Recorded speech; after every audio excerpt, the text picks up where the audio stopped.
patterns of data to quickly fill Excel rows or columns. Enter a value in a cell, and hover your mouse over the bottom right-hand side of the cell. When the cursor turns into a black crosshair icon, drag through all the rows you want to fill with that value. To work with a series, start the series, select both cells, and drag down on the last cell. Excel recognizes patterns like odd numbers, even numbers, you can even count by fives and so on.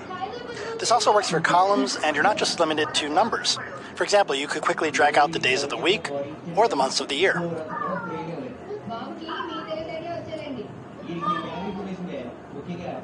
You can quickly insert rows and columns in Excel. To insert a row, click the number of the row that you want to appear below the new row. Right-click your mouse and choose Insert, and the new row will be inserted directly above the currently selected row. Insert multiple rows by clicking and dragging to select the total number of rows you want to insert. Right-click anywhere in that selection and choose Insert. This method works for columns as well.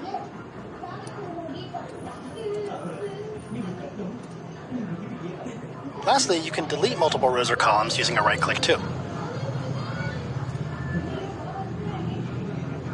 For a quick way to provide access to a web page or another file, you can add a link to one of your cells or to other elements in your workbook.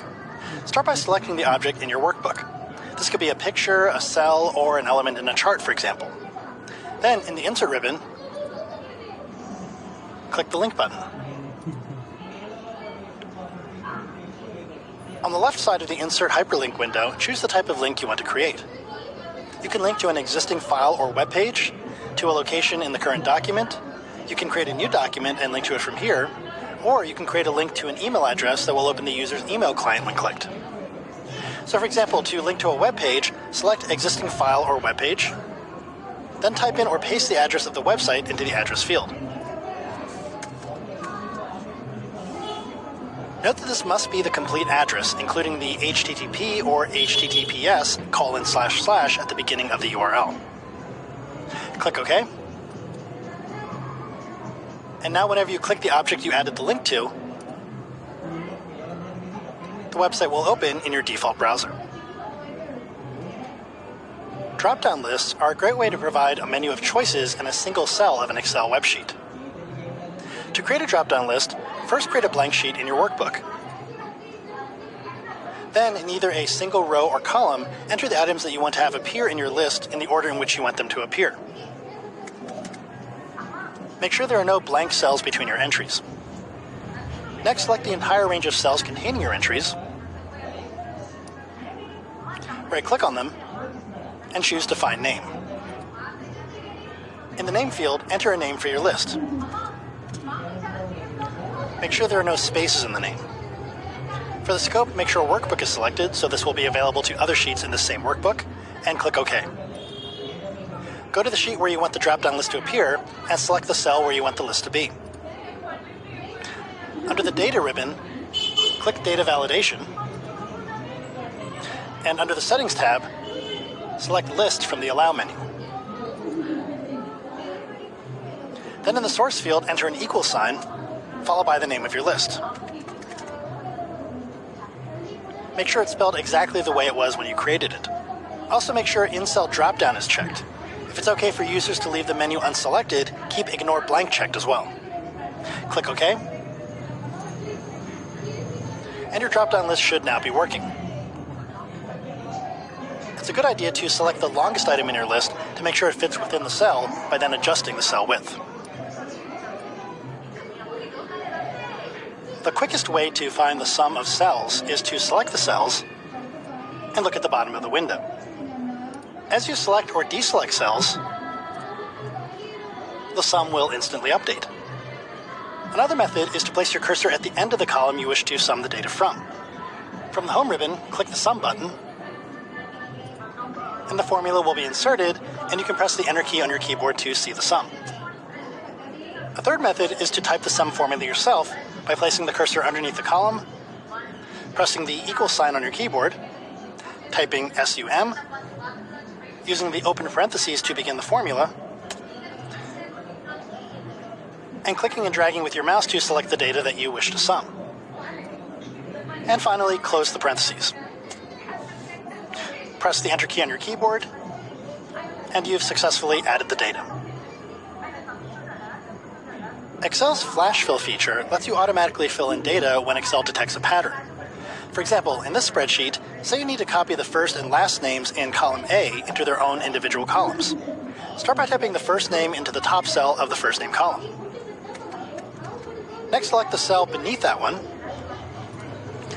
and under the Home tab in the ribbon, click Fill, Flash Fill. And Excel fills in the rest of the column. We'll repeat that process with the last name column by typing the last name in the top cell of that column. We'll select the cell beneath it, and again choose Fill and Flash Fill. You can also use the keyboard shortcut of Control-E to apply the Flash Fill command. You can quickly total data or perform other calculations in an Excel sheet by using the Total Row option. Start by clicking anywhere inside the table where you want to create totals. Under the Table Design tab, check Total Row. Notice this adds a total row to the bottom of the table. Click a cell in the column of the total row that you want to calculate. Then click the menu to see the options in the drop-down list. In this case, we'll choose Sum. The total is automatically calculated. You can choose from the same menu in each cell of the total row. Or if you want to perform the same calculation to adjacent cells, grab the lower right-hand corner of the cell you just calculated and drag it to select the other cells you want to apply the same calculation to. In situations where you need to extract or use only part of a cell's contents, you can use the simple functions of left, right, and middle to indicate what portion of the cell you want to extract. In this first example, we have a collection of serial numbers. Let's say you want to ignore the 5 digits at the end of each number and only want to extract the 5 letters at the beginning of each one. Click in the cell where you want the data extracted to, type equals to indicate that you're adding a function to the cell, and since we want the 5 digits at the beginning of cell A1 here, we'll type left, open parenthesis, A1, comma. Next we'll indicate how many characters starting from the left of the cell we want to extract. In this case, it's 5, and we'll add the closing parenthesis. I'll press Enter, and the first 5 characters from the left of cell A1 now appear in the cell. To do the same thing with the rest of the serial numbers, we can use Excel's Flash Fill feature and drag the lower right-hand corner of this cell down.